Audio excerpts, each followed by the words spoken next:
from Don Shea Boxing Nation. Hey, how you doing?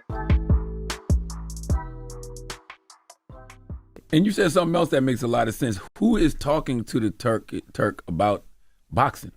That's what I be saying. I feel as though, like, I ain't gonna say the people around him, but I do think that a lot of people need to do their homework enough to understand what's what.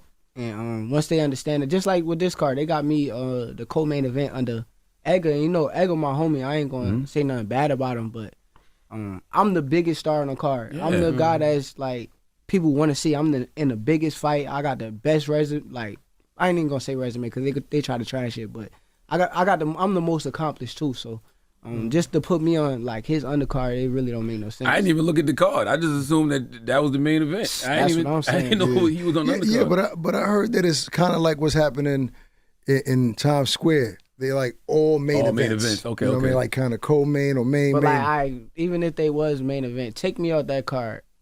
What do you think that card does? Like, nobody really gonna pay attention to it. They paying attention to it because it's me. Yeah, I mean, you're the only multi-division champion, so I hear you. Dante's Boxing Nation, what's going on, guys? So now it is very clear that Turki Al-Sheikh, they realize that it's a bad look to put Berlanga versus Hamza Sheeraz in the main event, but they're not going to change the order. And what they're trying to do now is they're trying to justify it by now trying to mislead the public by telling fans that Berlanga and Hamza Sheeraz are fighting for a belt. Turki, he put out this post. He said, Berlanga faces Sheeraz in a fight that could change everything. New York is set for a clash for the super middleweight title. Only one walks away with the belt. What belt is he talking about? Some belt from a clothing store? From Walmart? Because they're not fighting for any vacant belts. Canelo has all the belts at 168. And they're not fighting for a ring belt. Canelo has that belt as well. So this is all a propaganda push to justify a fight that is not a main event fight. I mean, I don't think that this has ever been done before in the history of the sport, where you have two fighters coming off of either a recent loss or, in Sheeraz's case, it was a draw, but we all know he lost the fight. The fight against Carlos Adames, where he played it safe. He fought on the back foot, as Turki Al-Sheikh would put it, on some Tom and Jerry shit. So like I said, you have this fight where neither one of these guys are a draw. Neither one of them have ever been the main event in an arena, like a basketball arena that we see Shakur Stevenson or Gervonta Tank Davis or even Devin Haney fight in. In the Canelo versus Berlanga fight, that doesn't count, because in Berlanga's very next fight, when he wasn't fighting anybody, he was on an undercard, on a very, very small card at that. And then you have Shakur Stevenson that always fights in the main event. He always draws a crowd. He's the current lightweight champion, and he's a two-division champion, undefeated, fighting against the undefeated #1 contender, William Zepeda.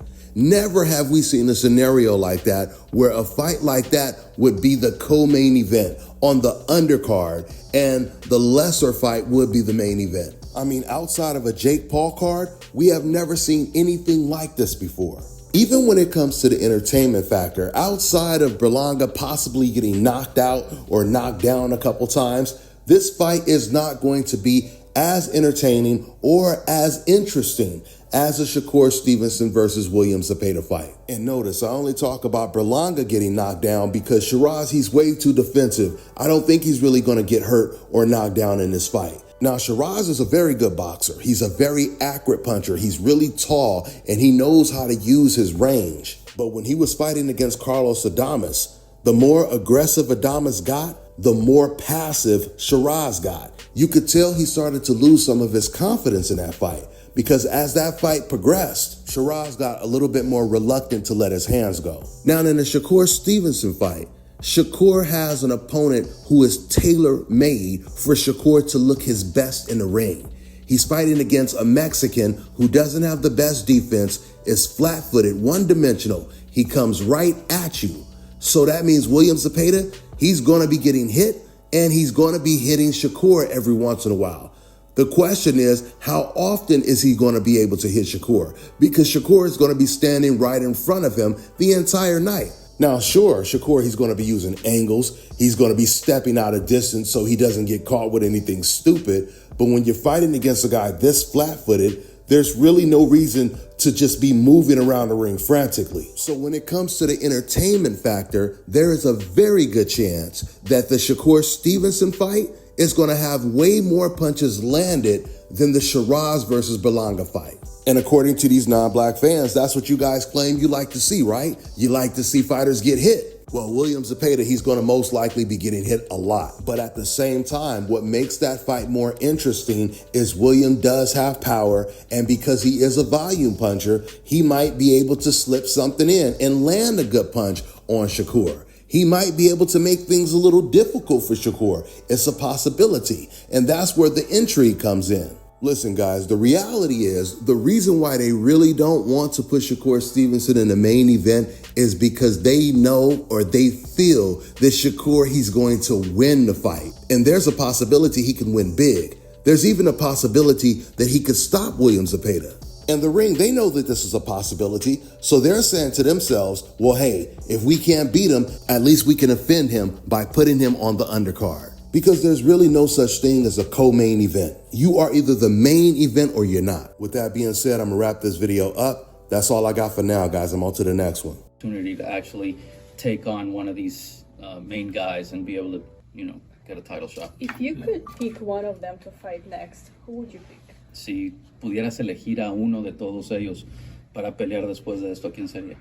Me gustaría pelear contra Shakur Stevenson. Creo que mi estilo de pelea y el estilo que él tiene sería una muy buena pelea. Sabemos que Shakur es un poquito limitado en no arriesgar en las peleas, pero eso es lo que haría importante esta pelea, que yo iría como a buscarlo, él trataría de hacer su boxeo y creo que sería una muy buena pelea. I'd like Shakur. Our styles mesh.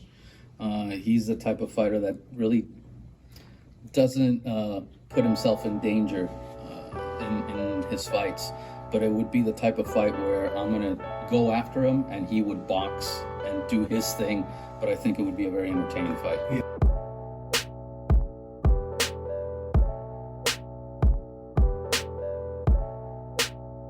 Let me tell you guys about Issa Israel Law Firm. It is a full-service legal practice based in Denver, Colorado, an emerging hub for combat sports and high-altitude training. If you're a fighter inside or outside of the ring and you need a law firm you can trust to fight for you, visit thefighterfirm.com or email help@iilawfirm.com. Legal representation is usually limited to plaintiffs or defendants in Colorado, but iFirm can help anyone in the world with trademarking their business name, logos, and U.S. immigration issues. This brother has been my attorney for a while and helped guide me through all kinds of business and civil issues, so make sure you guys go to thefighterfirm.com. All right, now check this out, guys. If you're looking to repair eczema scars, burns and bruises, dark spots and blemishes, fever blisters, diabetic ulcers, this right here is the perfect product for you guys. It's called LO Deki Face and Body Oil. Athletes and top-ranking boxers, they're also using it after training to reduce swelling, inflammation, and to ease the pain. So get yours today. Go to LODeki.com, like them on Facebook, and follow them on Instagram.